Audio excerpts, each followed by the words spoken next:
people ask, why should we be monitoring sodium? What is it exactly that sodium does that's so bad for our bodies? So let me explain to you today a little bit how sodium works. First of all, think about the last time you had a flavorful meal out at a restaurant.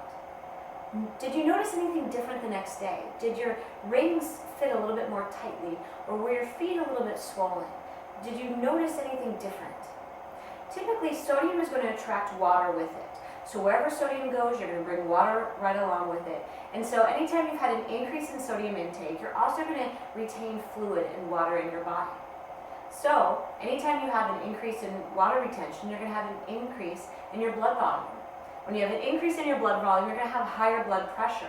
So that creates all sorts of stress and strain on the body because you have more pressure in your arteries that are delivering the blood and oxygen to all parts of your body. So over time, the heart recognizes that the body doesn't want to have high blood pressure. So it tries to control it by lowering the blood pressure.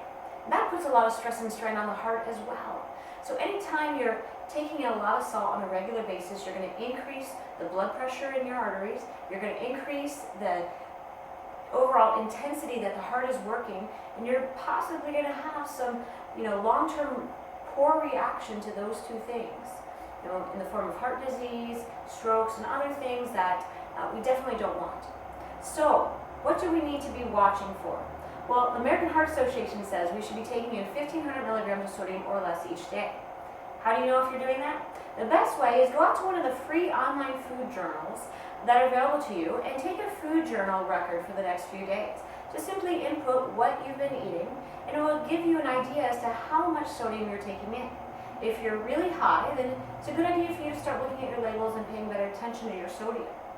Now, our body truly only needs 200 milligrams of sodium a day.